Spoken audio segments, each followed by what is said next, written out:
My biggest fear would be when the first comes and I don't get the rent. I found that my tenant had dumped concrete down my toilet. Can you believe Fair Housing fined me $5,000 for that? How do you onboard your tenants? What do you do? I don't even know if I do it right. If you're a landlord, don't just rent, rent perfect. The Rent Perfect podcast with property expert and private investigator, David Pickron.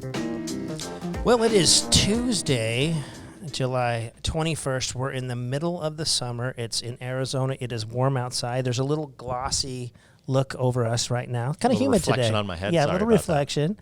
Got Mark Zinman here, my personal attorney and my very, very good friend. Certainly always grateful for him to come here and just kind of discuss some legal issues with us. We're the smaller landlords. We're the ones 1, 5, 10 properties. I know you represent the ones that have hundreds of thousands of doors, but it's so great to have you as, a resource that we can go to and say, hey, tell us what you're seeing. What are the big boys doing? And then we can kind of educate us small little guys. So, Mark, thanks for coming. I appreciate you being here today. No, thank you so much. It seems like it's been too long since you and I did a podcast. It's been a long time.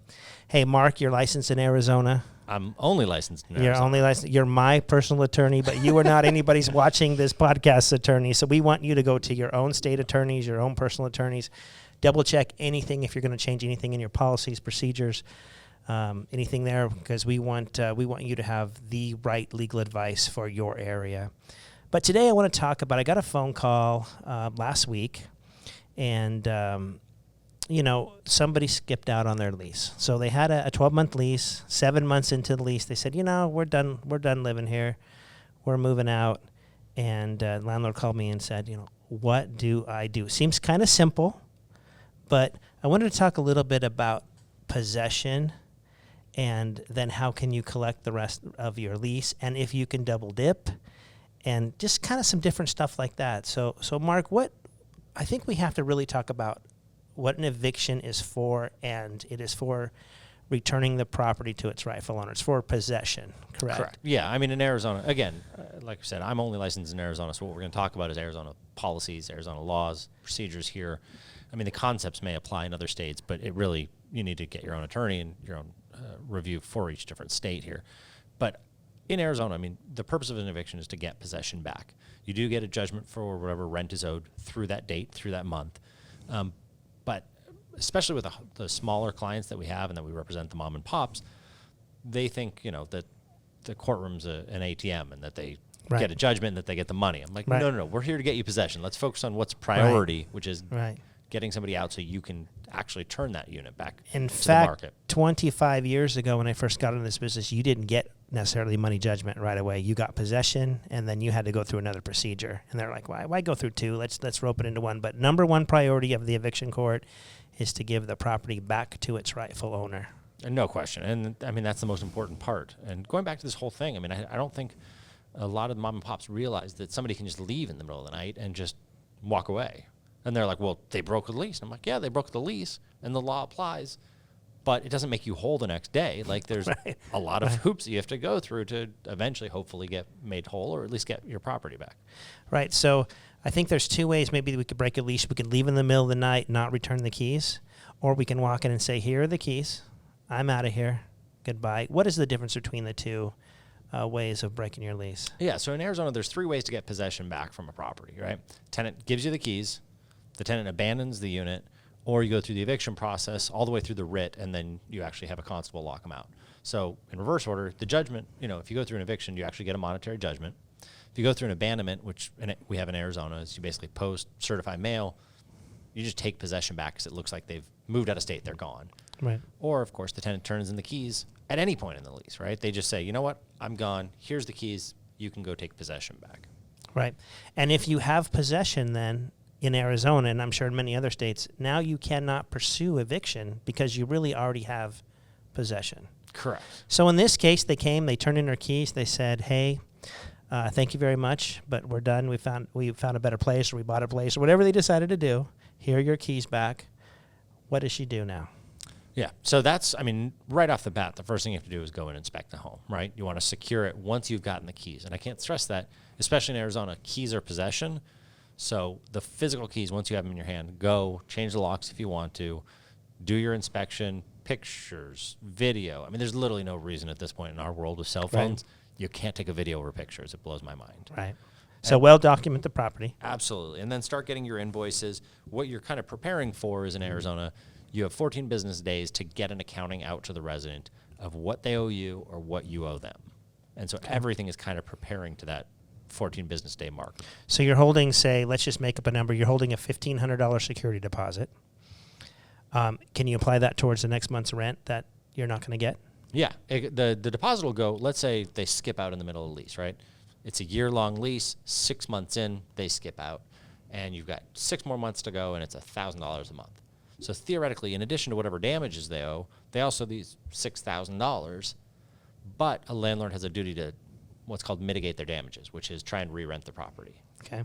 So the law basically says is the tenant's liable to the end of the lease or until it's re-rented, whichever one is earlier. Okay. So if they come in and turn in their keys, you might not know how much they're going to owe you until you get it refurbished, re-rented, and then you have to do your accounting and say, okay, I missed 2 months of rent. I had all these fixes. I minus the security deposit.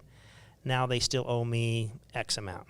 Exactly. Yeah. So the law requires you to get an initial accounting within the 14 business days, sent out to the tenant's last known address, which a lot of times you may not know. It might be the subject property, but you have to do that regular mail.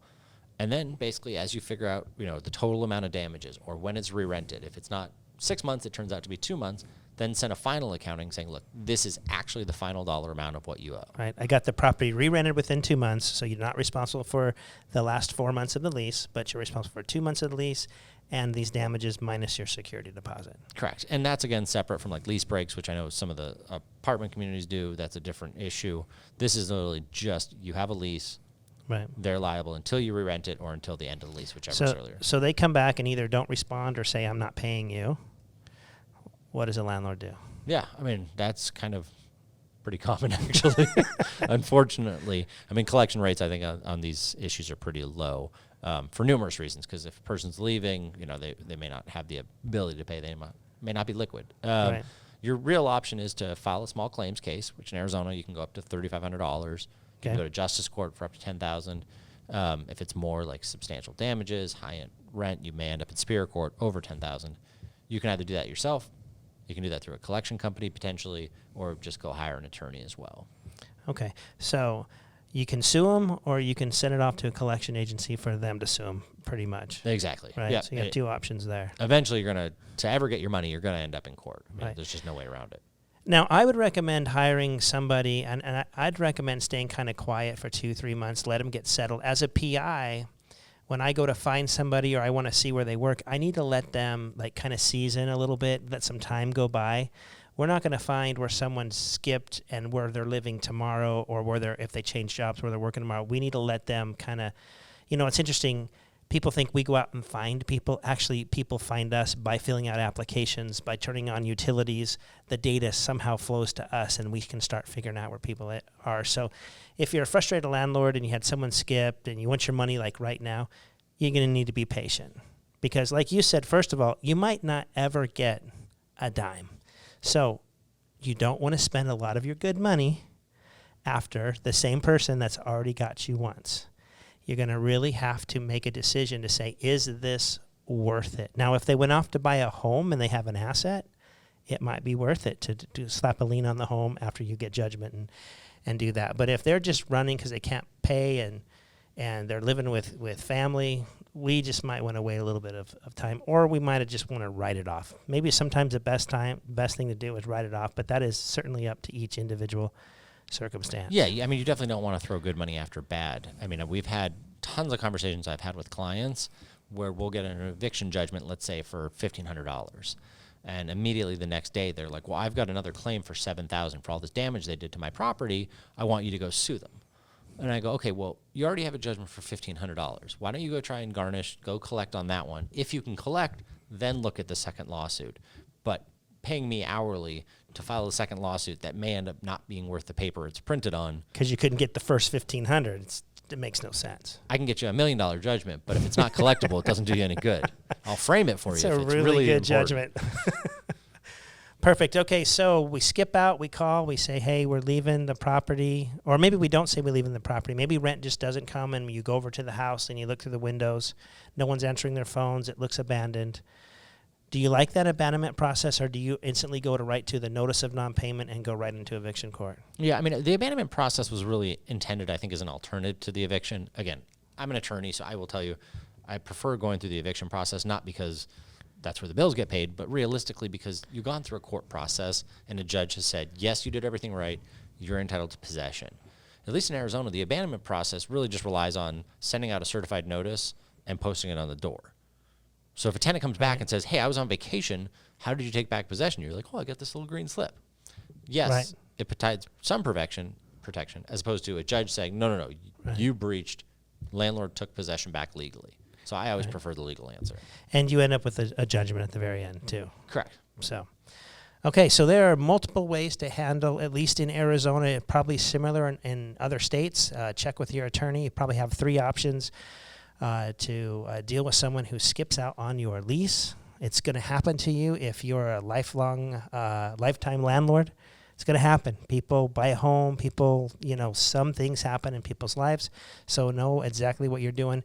But go see an attorney if you're not sure what you're doing. Get some legal advice. It's well worth it. If you take over a property where someone's on vacation or there's some issues there, you're going to have another problem. We don't want you to have that other problem. So, Mark, thank you so much for clarifying that for us. We certainly appreciate it. Absolutely. I can't stress it enough, though. Just make sure, whatever state you're in, make sure if you have to send out that accounting, you do that timely. In Arizona, we have a 3 times penalty for not doing that. I mean, those are one of those things. Holding a tenant's deposit wrongfully is one of those things you just don't do. So you want to make sure you're following the statutes properly. I appreciate that. We do not want to be paying 3 times anything. Yeah. That takes out of our bottom line. So thanks again. We appreciate it. And until next time, continue to rent perfect.